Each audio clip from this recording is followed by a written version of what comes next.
Concordance des temps, Jean-Noël Jeannet. Bonjour. Lorsqu'on s'attache à l'histoire de la Rome antique, on est voué à braquer l'attention sur les couches supérieures de la société, celles où surtout se jouent les affrontements et où se dessinent les compromis autour des enjeux du pouvoir et de la richesse. Car ce sont elles que les textes que nous conservons concernent au premier chef. Et les récits et les analyses risquent toujours de ce fait d'être biaisés. C'est assez dire l'intérêt de rencontrer un auteur qui s'efforce de corriger cette déformation par rapport à l'ensemble d'une société et de brosser le portrait d'une majorité de la population qui est demeurée souvent silencieuse dans la littérature ancienne telle qu'elle a pu être préservée. Mon invité, Nicolas Trane, ancien membre de l'École française de Rome, professeur d'histoire ancienne à l'université de Poitiers, publie un ouvrage qu'il a intitulé « La plèbe » et qu'il a sous-titré « Une histoire populaire de Rome ». Entre le 1er siècle avant notre ère et le second après celle-ci, cette histoire concerne des millions d'hommes et de femmes qui appartinrent à des classes inférieures et qui durent abandonner le plus souvent les pouvoirs politiques et économiques aux élites aristocratiques. Le plus souvent seulement, il arriva en effet que cette plèbe le leur disputa. Au demeurant, c'est surtout d'enjeux sociaux et culturels que nous allons parler avec Nicolas Trane. D'espaces urbains et de modes de vie, de déchéances et de fortunes faites, de petits métiers et d'entreprises ambitieuses, d'esclaves, d'affranchis, d'autochtones et d'immigrants, et de négociants. Au fil de notre propos, nous allons restituer le fourmillement d'une capitale où s'entremêlent au quotidien, dans les rues, dans les boutiques, dans les théâtres et sur le fleuve même, de multiples existences individuelles dont l'ensemble crée un monde multiforme. C'est d'abord une satire fameuse de Juvénal. Nous sommes à la fin du 1er siècle de notre ère. Ils sont nombreux à Rome, les malades dont la mort est due à l'insomnie. Dans quel appartement de location peut-on vraiment trouver le sommeil ? Le passage des lourds chariots dans les méandres des rues étroites, les injures lancées aux mulets pour les faire avancer, tireraient de leur sommeil Drusus lui-même et ses veaux marins. Si son devoir l'appelle, le riche se fera transporter au milieu de la foule qui s'écartera devant lui et sa litière spacieuse volera au-dessus des têtes. Mais les pauvres, dans leur hâte, sont freinés par le flot de la foule qui les précède, et les gens qui les suivent leur pressent les reins. L'un me heurte du coude, un autre me frappe violemment d'un madrier, celui-ci m'assène sur la tête une poutre, celui-là une grosse cruche. Ne vois-tu pas les nuages de fumée autour de la foule assemblée pour recevoir la sportule ? Il y a au moins 100 convives, chacun suivi de son réchaud portatif. Corbulon aurait peine à porter tant de grosses marmites, tant de nourriture placée sur la tête d'un petit esclave qui, le cou raidi, transporte le tout et, en courant, ravive la flamme du réchaud. Et voici que sont déchirées les tuniques qui venaient juste d'être rapiécées. Sur un chariot qui arrive, oscille un long tronc de sapin. Et si les cieux d'une voiture transportant des blocs de marbre de Carrare se brisent et que le chargement perdant l'équilibre se répand sur la foule, que peut-il rester des corps ? Qui va pouvoir retrouver les membres, les ossements ?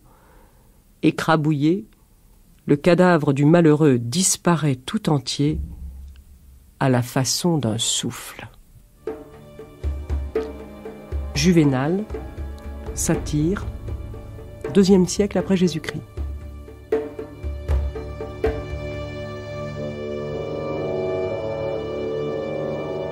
Nicolas Trane, bonjour.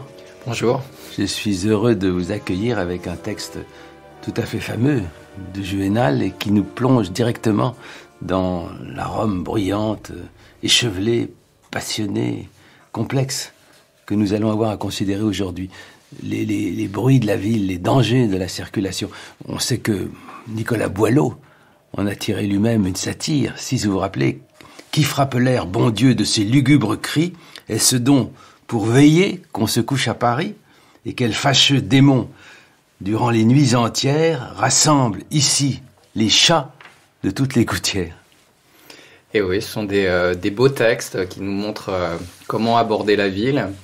Et on peut aborder la ville d'une certaine manière par les 5 sens. Et les sons de la ville, oui, effectivement, c'est un point d'entrée dans la vie des habitants de cette ville qui, à son apogée, comptait sans doute 1 million d'habitants, dont on dit qu'elle était fourmillante, qu'elle ne s'endormait jamais, un peu comme New York à d'autres époques. Et voilà, et on a ce témoignage de Juvénal, mais aussi d'autres poètes qu'on dit satiriques, donc qui écrivent pour nous faire rire ou nous faire sourire. Martial aussi. Oui, Martial, et puis les satires d'Horace aussi. Ce sont des textes qui sont à la fois extrêmement vivants et qu'il faut prendre avec des pincettes, avec du recul, parce que il y a du vrai dans la caricature, mais la caricature est aussi une caricature. Il faut une ou deux notes en bas de page, Nicolas Tran, Corbulon, Drusus, la Sportule. Alors, Drusus et Corbulon sont des allusions en fait à des aristocrates romains, et plus précisément de grands généraux romains, de la fin du 1er siècle avant Jésus-Christ et du 1er siècle après Jésus-Christ. Donc ce sont des grandes figures historiques que les gens de l'époque de Juvénal connaissaient. Mais ce qui est intéressant ici, c'est que Juvénal cite des aristocrates alors que nous aimerions bien qu'il nous parle des gens de la rue, des Romains ordinaires. Et voilà, c'est un peu cette frustration à laquelle je me suis attaqué en voulant écrire ce livre sur la plèbe, c'est-à-dire sur les simples citoyens romains qui ont peuplé cette ville dans la durée. Il faut donc prendre à bras-le-corps ce défi qui est celui de l'inégalité des sources. Oui, il faut essayer de vouloir embrasser toute une société, toute une ville, et de se dire aussi que en abordant la ville par la population ordinaire, c'est toute la ville qu'on connaît mieux, et les aristocrates aussi, on les connaît mieux. Parce qu'on s'intéresse aux relations sociales, des relations qu'on pourrait dire verticales entre des strates différentes de la société. Et la sportule, c'est cela. La sportule, c'est, nous dirions, la petite enveloppe d'argent liquide qu'un citoyen romain, protégé par un grand, recevait quand il allait le saluer le matin pour lui rendre hommage et lui confier ses problèmes, y compris matériels. Voilà. Et le grand personnage, qu'on appelait le patron, donnait un petit peu à son client. Évidemment, c'était pas un don purement généreux. D'abord de la nourriture, et puis ça devient de l'argent. Alors, au début de l'histoire de Rome, la sportule, c'est de la nourriture, parce qu'au début de l'histoire de Rome, il n'y a pas d'argent. Et donc, la monnaie fait son apparition de manière assez tardive. Alors, bien avant que le livre commence, au milieu de l'époque républicaine. Et au 1er siècle avant Jésus-Christ, et ensuite à l'époque de Juvénal, oui, c'est de l'argent. Urps, la ville. Il faut que vous nous la décriviez pour commencer, d'entrée de jeu, Nicolas Tran, parce qu'il ne s'agit pas, contrairement à ce qui a pu être constaté dans des périodes plus récentes et presque contemporaines, d'une division spatiale entre les beaux quartiers et les autres. Non, les groupes sociaux se mêlent. Comment se représenter cette ville ? Faites-la nous surgir avec ses collines et son fleuve. Alors voilà, Rome est née du Tibre et de son franchissement. Le fleuve est là. Il y a une île qu'on appelle l'île du Tibre, l'île tibérine. Et la présence de cette île à très haute époque a favorisé le franchissement du fleuve. Et autour de ce fleuve, en particulier sur la rive gauche, se trouvent des collines. Alors cette colline, dit-on, en fait, on peut compter d'une manière ou d'une autre, mais il y a cette colline principale qui protégeait la population des crues du fleuve. Avant la naissance de l'ours, avant la naissance de Rome, que les Romains fixaient traditionnellement au milieu du 8e siècle. En fait, ce qui s'est passé au milieu du 8e siècle avant Jésus-Christ, c'est que les populations des collines se sont unifiées dans une même cité, centrée sur une des collines, la colline centrale, qui est la colline du Palatin. Cette première cité était dirigé par des rois. Selon la tradition, ces rois sont restés au pouvoir entre 753 et 509. Et c'est la phase où la ville a connu son premier développement et qui est déjà un développement important. Dès cette époque, Rome était l'une des principales villes de la péninsule italienne, sinon, à la fin de la période royale, la plus grande. Là, on est obligé de se poser contre la légende, comme si souvent de la fondation de la ville. On dit que Romulus a donné son nom à Rome, alors qu'en réalité, c'était probablement le contraire. Oui, Rome a donné à son fondateur légendaire le nom de Romulus, en effet.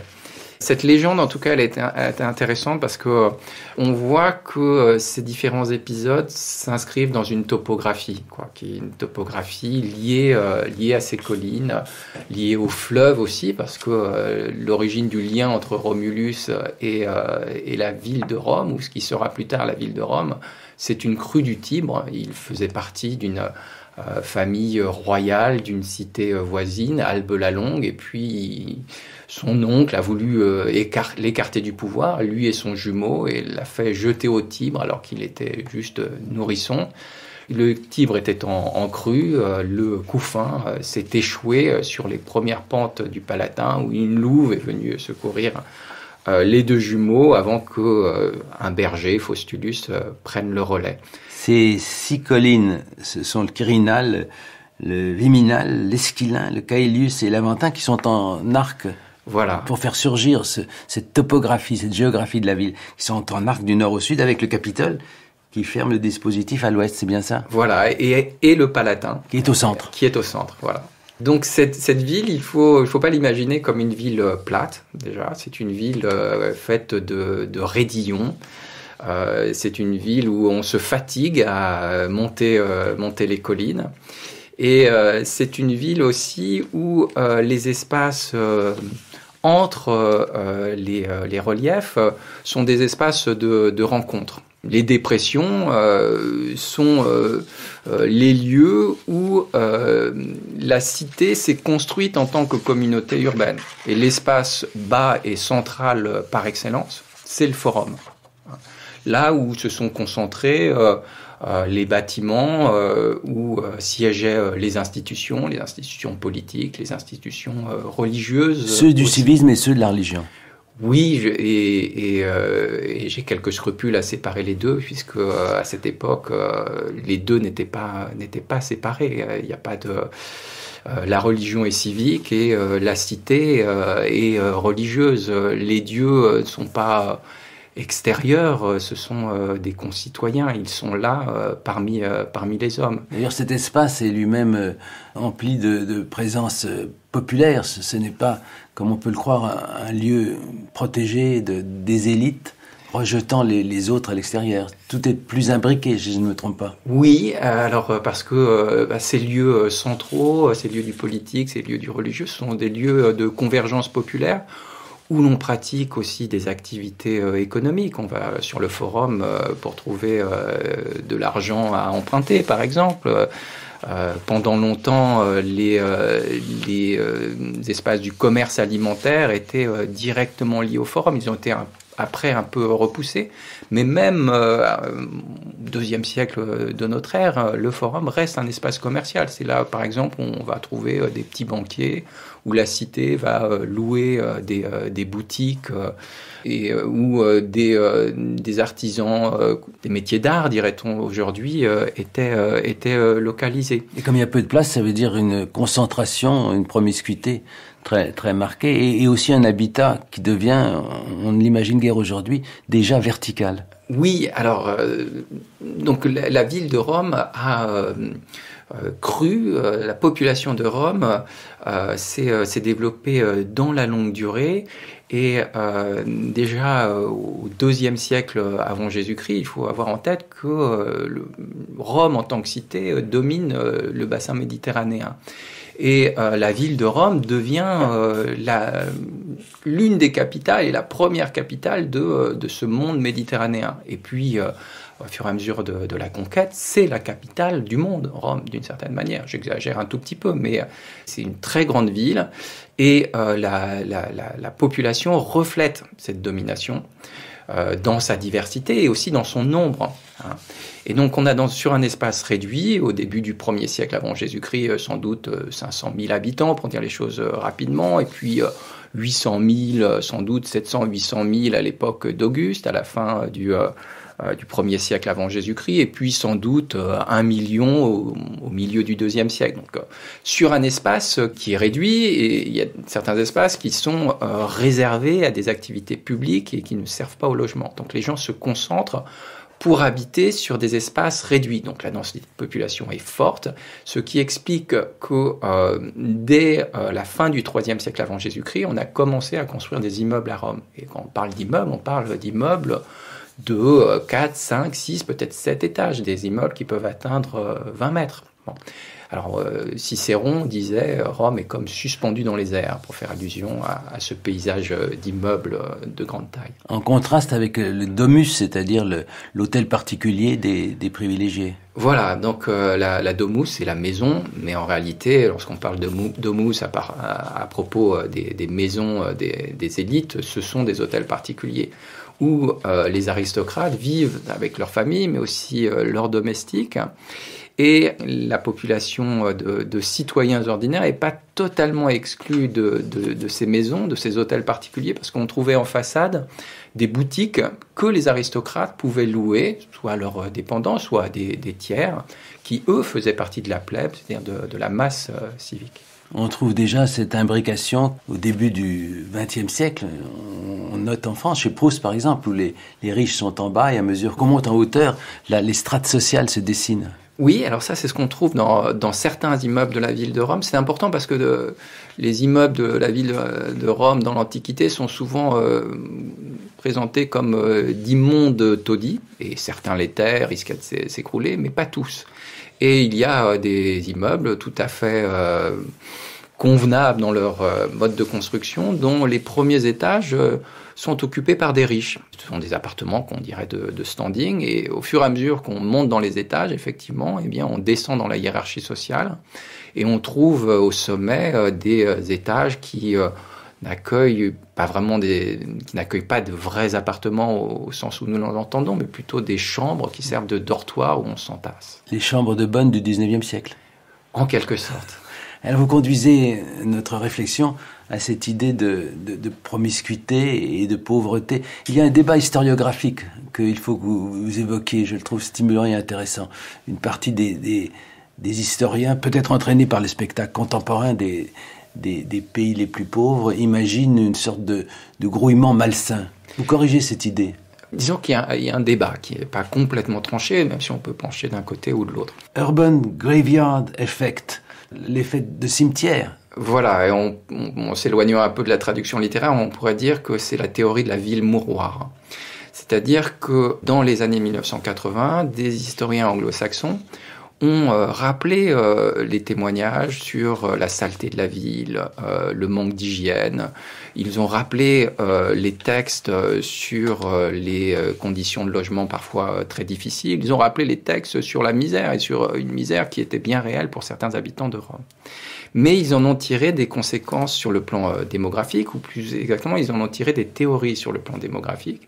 C'est l'idée que Rome n'aurait réussi à maintenir sa population et à la développer qu'en attirant toujours des générations nouvelles de migrants qui auraient été engloutis par les conditions de vie locales. Et donc c'est l'idée que sans l'arrivée de migrants, Rome n'aurait pu subsister, aurait perdu sa population parce que le solde naturel était négatif. On considérait qu'un enfant sur 2 mourait avant l'âge de 10 ans, c'est cela que vous nous dites? Oui, il y a une mortalité qui est absolument terrible, mais cette mortalité, elle est aussi compensée par la natalité. Il faut savoir à quel point. Et c'est là tout l'enjeu, en réalité, du débat historiographique. C'est-à-dire que les partisans de la ville mouroir s'appuient sur des comparaisons avec des époques plus récentes, par exemple la Rome des papes. Je simplifie, mais leur position consiste à dire, eh bien, si la Rome du XVIIe siècle n'arrivait à se maintenir qu'avec l'apport de migrants, ça devait être la même chose pour la Rome des empereurs. Et donc, on est dans une ville qui ne n'offrait pas à la population des conditions nécessaires, les conditions nécessaires à son maintien par un solde naturel positif. Et alors, cette position a entraîné des réponses, a suscité des réponses et des critiques de la part d'historiens qui refusent en fait une vision trop linéaire de l'histoire urbaine. Et c'est là que vous vous situez. J'aime assez entraîner nos auditrices et nos auditeurs dans l'atelier du chercheur. Ces historiens, notamment italiens et français, qui ont contesté cette théorie de la ville mouvoir, vous disent que dans la Rome impériale, premièrement, les conditions d'hygiène sont plutôt meilleures qu'à l'époque moderne, parce qu'il y a de l'eau courante, il y a des thermes, on sait bien, mais il y a généralement de l'eau courante. Le pouvoir fait distribuer des céréales à plusieurs dizaines de milliers de pères de famille, dans les 150 000 sans doute, et ça n'existe pas dans la Rome des papes. Et plus généralement, le pouvoir politique romain est très attentif aux conditions de vie de la plèbe, des citoyens ordinaires, parce que c'est un enjeu de stabilité politique et c'est un enjeu aussi plus large qui est lié à la domination de Rome sur le monde. Puisque Rome domine le monde, la population ordinaire des citoyens de la capitale doit vivre correctement. C'est aussi pour éviter ces émotions, comme on disait au XVIIIe siècle, ces révoltes qui scandent toute cette histoire, ces 2 siècles que vous évoquez, Nicolas Tran, 1 siècle avant Jésus-Christ, avant notre ère, et 2 siècles après. C'est un souci constant. Et peut-être est-ce le moment de définir ce qu'on appelle vraiment la plèbe. D'où vient l'expression? C'est à la fois une définition sociale et une définition politique par rapport à l'aristocratie.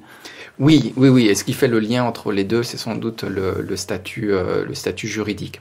D'où vient ce mot? On ne connaît pas tellement l'étymologie ou très exactement l'étymologie, mais on est sûr que le mot plèbe s'est apparenté au mot grec plétos, qui a donné pléthorique, et c'est la multitude.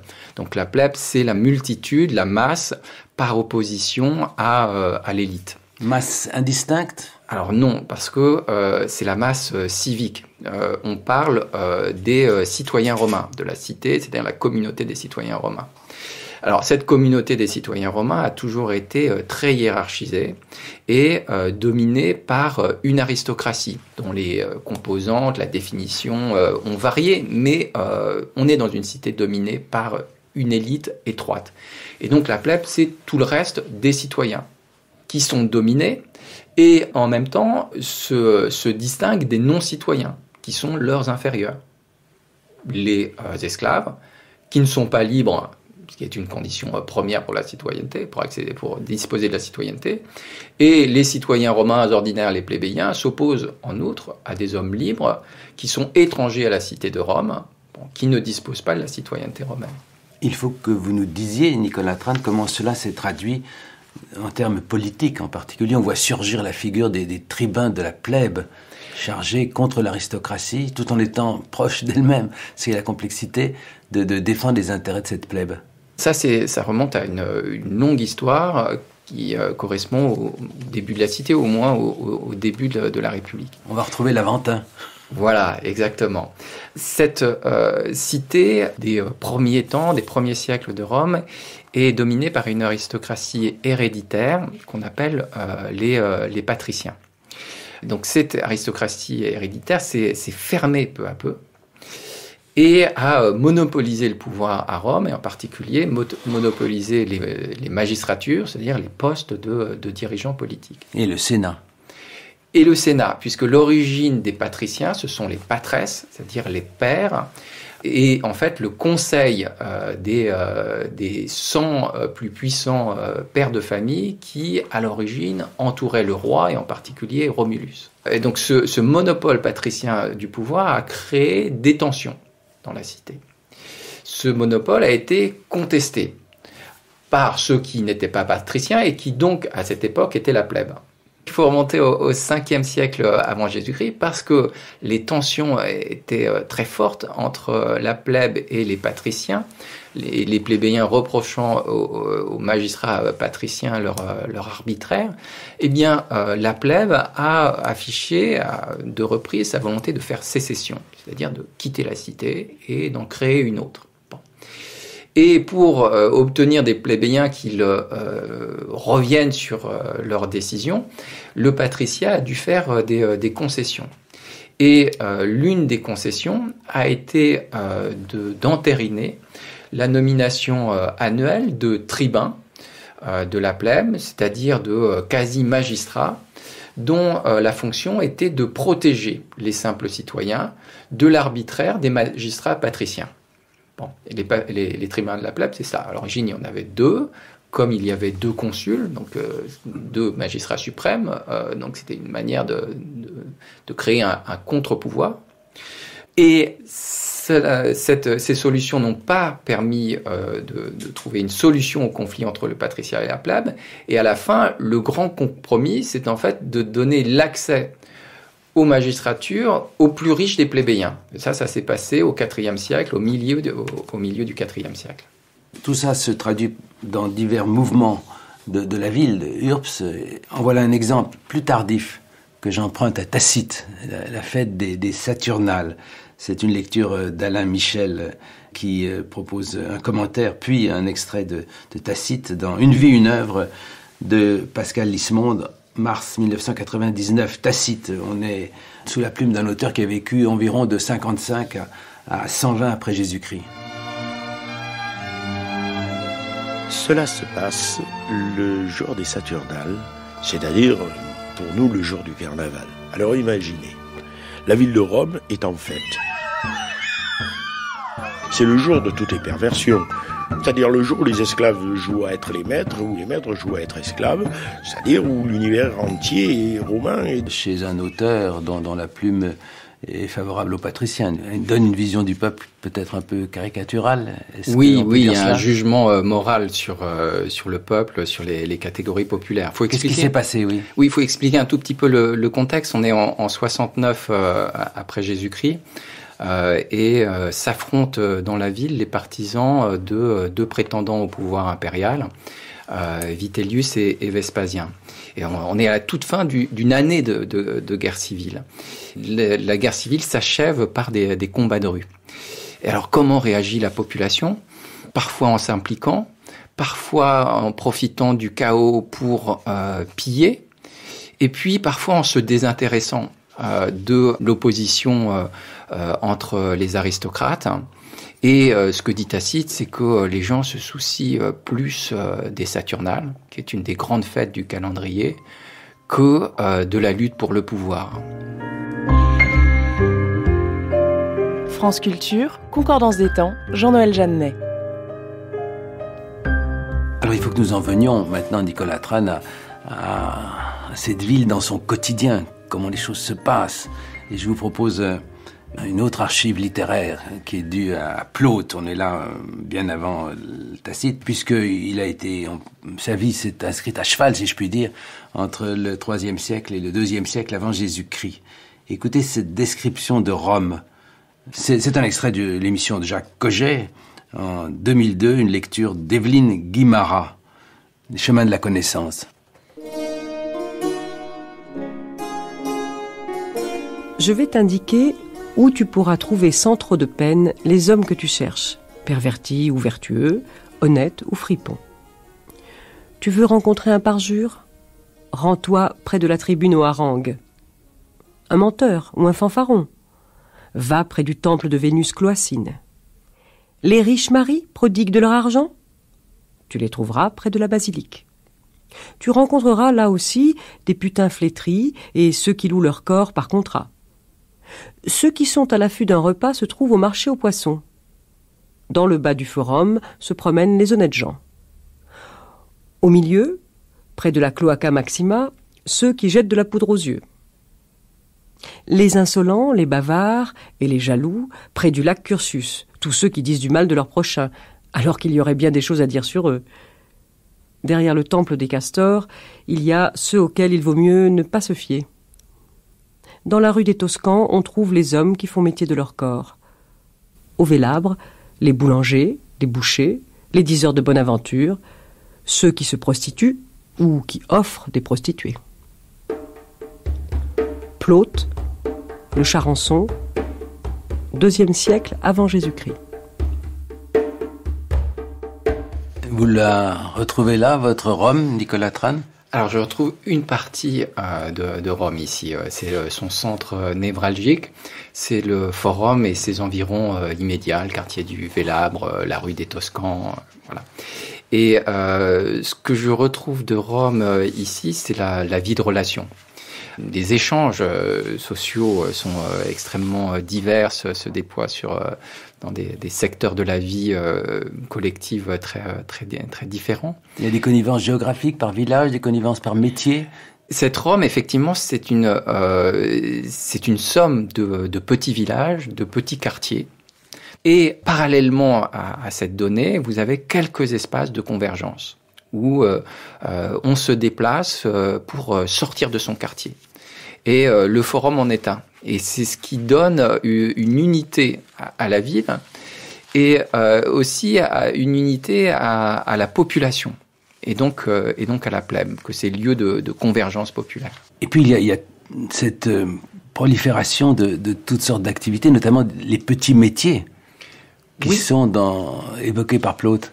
Alors, ce qu'évoque Plaute, ce sont effectivement des petits métiers, et ce qui est assez remarquable, c'est l'importance des métiers de bouche, hein, parce que il faut nourrir cette population de plusieurs centaines de milliers de personnes.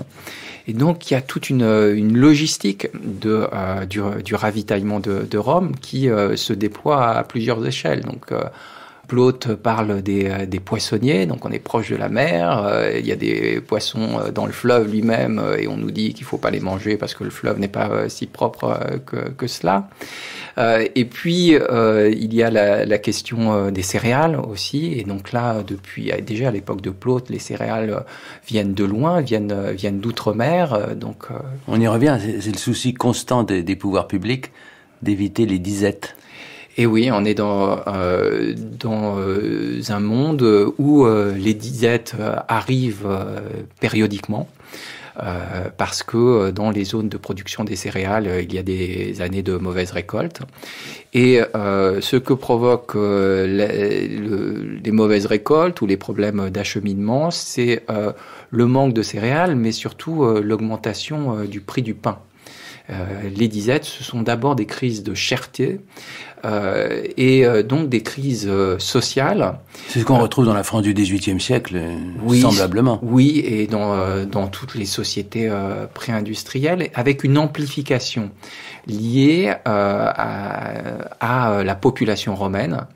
C'est-à-dire que des troubles qui seraient réduits dans des petites villes de l'Empire peuvent déraper à Rome. Les émeutes peuvent prendre une ampleur plus grande. On peut aboutir parfois, pas toujours, mais parfois à de véritables bains de sang.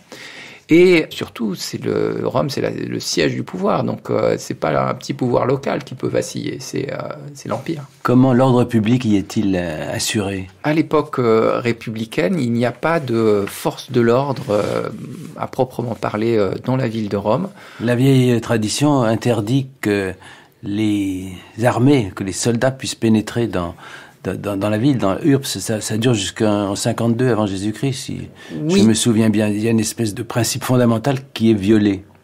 Oui, voilà. Alors, le principe fondamental, c'est que des hommes en armes ne peuvent pas rentrer dans l'enceinte sacrée de Rome. Il y a un interdit religieux qui s'explique en partie pour des raisons politiques. C'est-à-dire que les magistrats dirigent des citoyens qui ont des droits. Et les magistrats ne doivent pas être en position d'imposer par leur force les décisions. Bon, c'est une garantie contre l'arbitraire. Mais dans des situations de crise politique, l'absence de force de l'ordre aboutit au chaos, tout simplement. On a tendance à armer du coup les citoyens avec les dangers que cela comporte. C'est un peu la garde nationale en France à d'autres périodes.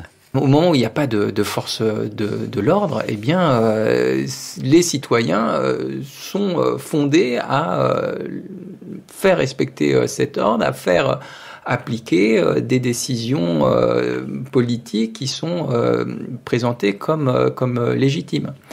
Donc il y a une instrumentalisation des simples citoyens par l'aristocratie.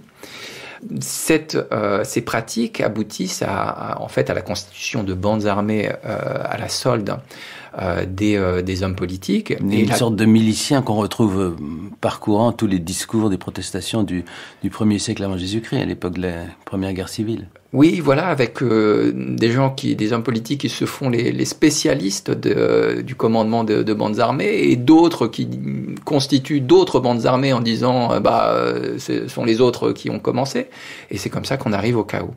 Et donc au moment où des hommes forts surgissent et veulent s'affirmer, eh bien ils entendent rétablir l'ordre, et c'est dans ce contexte, notamment au milieu du 1er siècle, que l'interdit religieux et transgressé, et pour l'intérêt général. Premier siècle avant. Oui, 1er siècle avant, notamment en 52 avant Jésus-Christ, avec l'action de Pompée. Eh bien, des hommes en armes sont placés à Rome, parce que sans cette présence armée, les élections ne peuvent plus se tenir. Un incendie a ravagé la curie, c'est-à-dire le lieu de réunion du Sénat.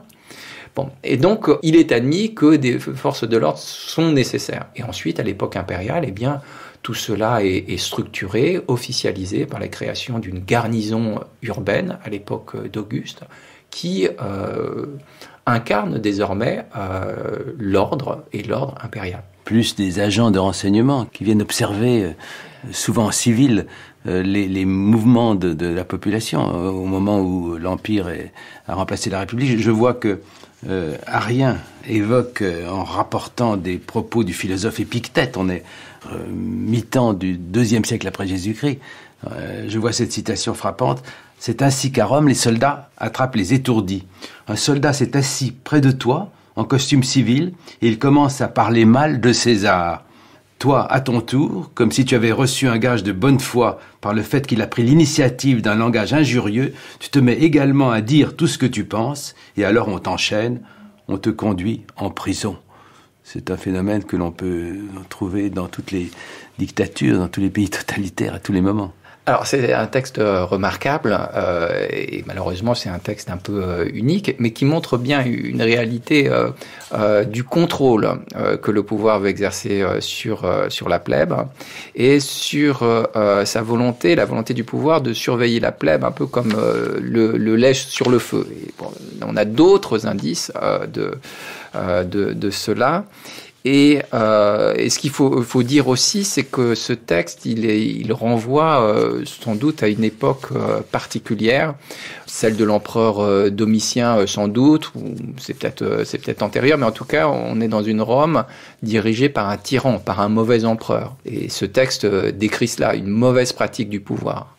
Alors il y a les jours quotidiens, et puis il y a les fêtes. Il y a notamment les théâtres, plus tardivement d'ailleurs qu'en Grèce. Et puis il y a le cirque. Et je ne peux pas me priver du plaisir de vous donner à entendre Ovide, un texte très fameux qui explique en gros comment il drague dans ce type de milieu romain, au centre d'une foule. Voilà ce que Ovide, dans l'art d'aimer, nous rapporte. On est dans l'émission de l'ORTF, Rome n'est plus dans Rome, en juillet 1972, une émission de Jean Chouquet. Le théâtre est plein de pièges pour les belles. Ne néglige pas les courses où rivalisent les chevaux généreux. Le cirque, avec son nombreux public, offre de multiples occasions. Pas besoin du langage des doigts pour exprimer tes secrets.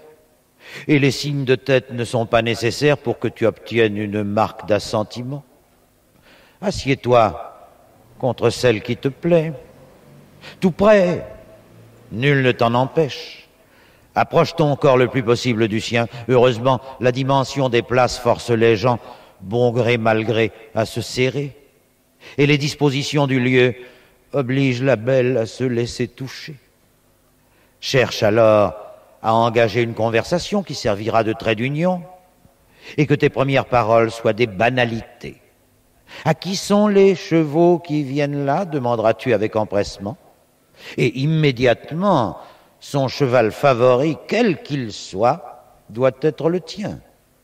Mais quand s'avancera la procession nombreuse qui précède le combat des éphèbes, alors applaudis avec enthousiasme Vénus qui tient son sort en ta main. Ah, si, comme il arrive, il vient à tomber de la poussière sur la poitrine de ta belle, que tes doigts l'enlèvent. S'il n'y a pas de poussière, alors enlève tout de même celle qui n'y est pas. Tout doit servir de prétexte à tes soins officieux.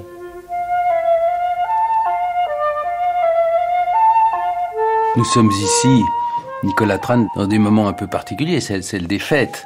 Ce qu'on retrouve ici, c'est, ce sont les jeux, c'est-à-dire des moments de fêtes religieuses, d'abord, mais des jeux qui rassemblent toute la cité. Les dieux et les hommes, et puis l'ensemble de la population sur les gradins du cirque. Des gradins qui sont tellement vastes qu'on ne peut pas les contrôler, qu'on ne peut pas contrôler l'occupation de ces gradins. Et c'est pour ça que les gens se mêlent sur ces gradins. Au théâtre, proprement dit, les hommes et les femmes sont séparés depuis la fin du 1er siècle avant Jésus-Christ et depuis les lois augustéennes en la matière. Il faut dire qu'Auguste était assez puritain quand il s'est installé au pouvoir. Certains prétendent même ou affirment que si Ovide a été ensuite exilé sur les bords de la mer Noire pour son grand chagrin, ce serait parce que Auguste aurait blâmé cet art d'aimer avec ce qu'il avait de coquin. Oui, alors il y a le pouvoir augustéen est très moralisateur, effectivement. Et c'est quand même un empereur qui a pris des lois contre l'adultère, Auguste. Mais contre la prostitution. Oui, plus ou moins appliqué, hein, mais en tout cas, sur les gradins du cirque, enfin les gradins du cirque, c'est plus de 100 000 personnes et au bas mot, et donc c'est pas contrôlable comme un édifice avec 20 000 spectateurs. Et 100 000, c'est impressionnant même par rapport à nos matchs d'aujourd'hui ou les Jeux Olympiques qui vont survenir. C'est lié à la nature du spectacle, c'est-à-dire les courses de chars. Il faut de la place, il faut deux très grandes lignes droites et un petit virage. Donc, comme dans Ben-Hur, le grand film de Cécile B2000. Donc c'est un lieu de spectacle, un lieu de sociabilité, et qui est important aussi pour le pouvoir, parce que c'est le moment où la cité fait corps et unie en des moments qui sont nombreux dans le calendrier, deviennent de plus en plus nombreux, mais sont quand même exceptionnels dans le sens où les gens sortent de leur quartier, de leur environnement social immédiat pour faire cité. En sachant qu'à ce moment-là, la population de Rome incarne la communauté des citoyens, une communauté unie, en sachant que à l'époque d'Ovide déjà, les citoyens romains vivent non seulement à Rome, mais dans toute l'Italie, et certains vivent même dans les provinces de l'Empire. Mais le cirque donne une image d'unité. Cette unité provisoire, cette foule un peu indistincte, elle est là, mais il n'empêche qu'il existe aussi beaucoup de distinctions à l'intérieur de cette plèbe. Il ne faut pas l'imaginer comme étant faite d'individus semblables les uns aux autres. Vous insistez beaucoup dans votre livre, Nicolas Tran, sur cette diversité des situations, d'abord à chaque instant, et puis dans la mobilité sociale. Il y a les ingénus, ceux qui sont nés libres, il y a les esclaves devenus affranchis, les affranchis qui s'enrichissent. Tout cela fait une société très mobile. Oui, une société effectivement diverse et mobile.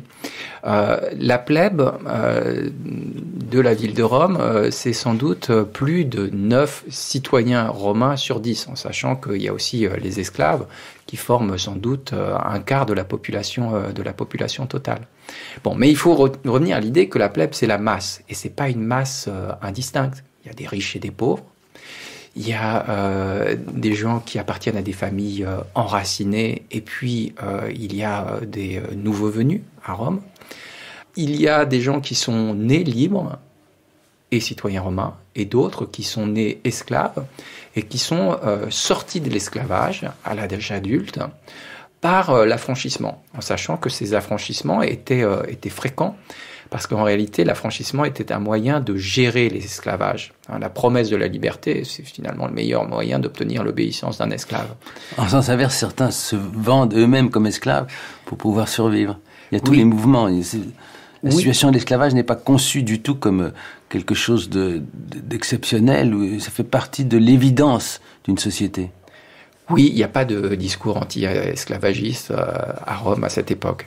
Alors, l'esclavage volontaire, oui, existe.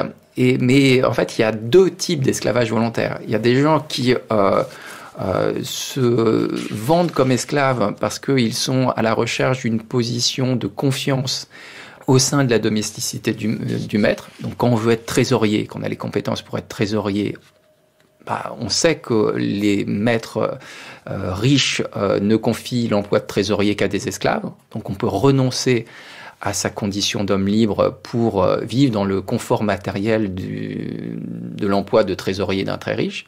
Et il y a un deuxième esclavage volontaire qui est celui des miséreux. On va se vendre comme esclave pour récupérer une partie du prix de sa vente et donner cette somme à sa famille, qui ainsi peut survivre quelques mois de manière précaire, mais voilà. Il y a autour des artisans aussi des gens qui peuvent apparaître comme un peu les compagnons de la période de l'Ancien Régime. Oui, alors le monde de l'artisanat est très présent dans cette ville d'un point de vue topographique et dans l'organisation sociale. On est dans une ville de travailleurs, on n'est pas dans une ville d'assistés recevant les subsides de l'État. Et ce monde de l'artisanat est aussi structuré, hiérarchisé. Il est constitué de gens qu'on appellerait des petits entrepreneurs qui travaillent avec quelques assistants qui, en général, sont des esclaves qu'ils ont formés, avec qui ils partagent un quotidien de travail et qu'ils peuvent libérer le cas échéant. Et dans ce cas-là, ces affranchis vont pouvoir créer leur propre petite affaire eux-mêmes. Et parfois leurs grandes affaires, puisqu'il y en a qui s'enrichissent. Ce sera ici notre dernière archive. C'est un extrait du fameux Satyricon de Pétrone. On est là au mi-temps du 1er siècle après Jésus-Christ. C'est un extrait de l'émission Rome n'est plus dans Rome de l'ORTF en juillet 1972. Le producteur était Jean Chouquet. Vous nous direz après, Nicolas Trane, comment il faut situer ce personnage de Trimalcion, ce pourquoi il parle, ce qu'il signifie. Les esclaves aussi sont des êtres humains, et ils ont été le même lait que nous, même si un destin mauvais les accable. Mais si je vis, ils ne tarderont pas à boire l'eau de la liberté. Bref, je les affranchis tous par testament. Tous se mirent à le remercier de sa bonté, et lui, se prenant au sérieux, fit apporter son testament et en donna lecture depuis A jusqu'à Z, au milieu des gémissements des valets.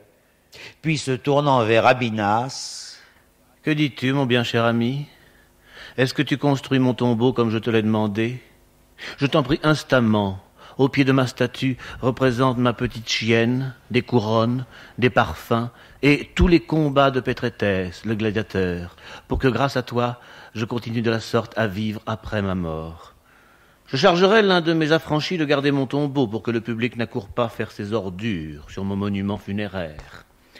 Je te prie aussi de représenter en ronde bosse des navires voguant à pleine voile et moi-même, siégeant sur une estrade, vêtu de la robe prétexte et portant 5 bagues, en train de distribuer au public des écus que je prends dans un sac. Quant à l'inscription, dis-moi si elle te convient.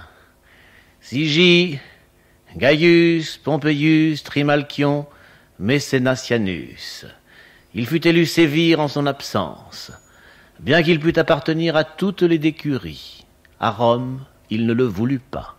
Scrupuleux, courageux, fidèle, il partit de peu et laissa 30 millions de sesterces, et jamais il ne fut l'élève des philosophes. Alors, Nicolas Trane, ce Trimalcion, que nous dit-il? Alors, déjà, ce qu'il faut dire de Trimalcion, c'est que c'est un personnage de roman, donc il n'a pas existé, si ce n'est dans l'imaginaire de Pétrone, l'auteur de cette œuvre. Le roman peut parler pour la réalité, souvent. Oui, et surtout que le destin de Trimalcion peut être rattaché à plusieurs figures de la population romaine. La première figure, c'est celle de l'esclave venu d'ailleurs, d'Asie mineure, parce que Trimalcion est censé être arrivé dans son enfance à Rome et avoir été vendu au marché aux esclaves. Pétrone nous fait une description de ce marché aux esclaves, ou d'un marché aux esclaves à Rome. Et Trimalcion est élevé comme un petit esclave, tout jeune esclave, et donc il est formé. Il est formé pour devenir trésorier, pour devenir très proche de son maître, qui est un richissime romain. C'est un déraciné, comme beaucoup de Romains dans cette ville qui est cosmopolite. Alors Trimalcion, ensuite, il devient l'amant de son maître et de la femme de son maître. Ah, ça c'est une promotion horizontale. Oui, d'une certaine manière. Et donc son maître meurt sans enfant, et on voit qu'il était un peu l'enfant de substitution de ce couple, et avec quand même des relations qu'on n'a pas normalement avec ses fils, mais passons. Et il est affranchi par le testament de son maître, dont il devient le principal héritier. Et donc il a en main une fortune extraordinaire, et il se lance dans les affaires.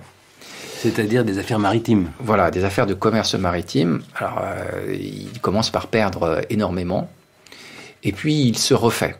Et il devient, alors cette fois-ci, absolument richissime. Donc il y a de l'exagération dans tout ça. Un affranchi, déjà la plupart des affranchis étaient modestes, et ceux qui s'enrichissaient ne devenaient pas l'équivalent de milliardaires comme Trimalcion est censé l'être.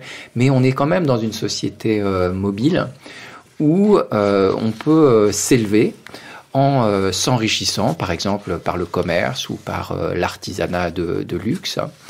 Et cet enrichissement permet une réelle mobilité sociale, parce que les richesses sont ensuite transformées en prestige, en fonctions civiques subalternes, par exemple des fonctions d'appariteur, de magistrat romain. Et dans le texte de Pétrone, il est question d'une fonction subalterne, alors non pas liée à la ville de Rome, mais à une petite cité d'Italie qui consiste à donner de sa fortune et de son temps pour organiser des jeux. C'est ce qu'on appelle la fonction de sévir, dont il est question dans l'extrait. Un mécénat à la romaine. Oui, ce que Paul Venn a bien étudié à travers l'évergétisme gréco-romain.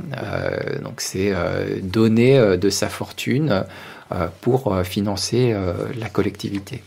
Eh bien, je trouve assez bienvenu, Nicolas Trane, que nous terminions notre conversation consacrée à la plèbe, à cette histoire populaire de Rome sur laquelle vous avez beaucoup travaillé, en évoquant cette mobilité, pour ne pas voir quelque chose de trop figé dans ce monde-là. Il bouge, n'est-ce pas ? Oui, il bouge, la ville vit. Et cette vie, elle est constituée de mouvements sociaux aussi, qui sont parfois minimes à l'échelle de la société tout entière. Mais voilà, la mobilité, c'est la vie, d'une certaine manière.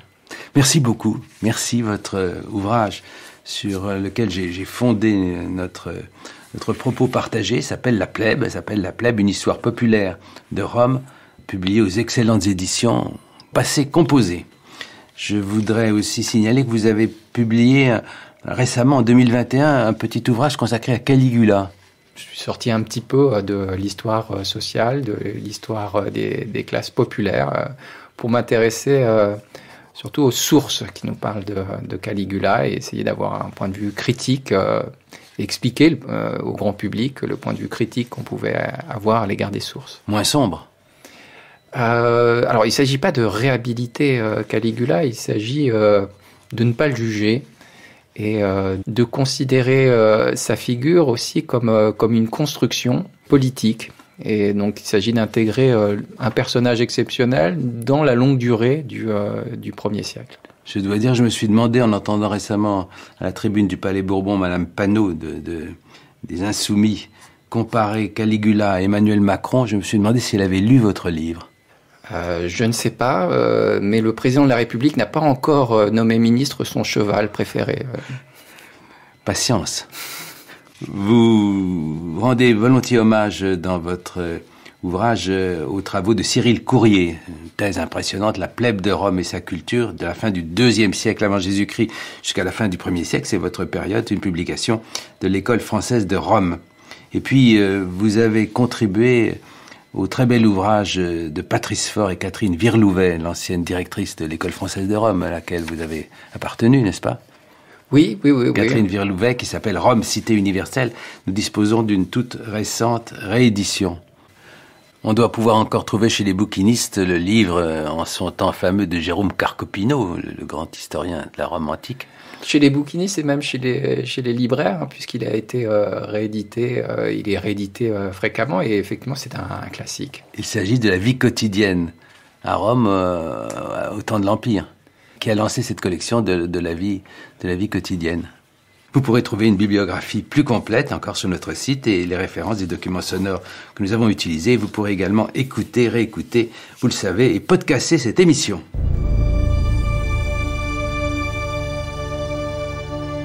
C'était Concordance des temps, une émission de Jean-Noël Jeannet, préparée par Inès Benslama, réalisée par Vincent Abouchard, avec Maï Tran à la prise de son, avec Nathalie Rouvillain à la discothèque, avec Isabelle Fort-Rendu pour les archives de l'Institut national de l'audiovisuel et pour la documentation Eva Karagatchev.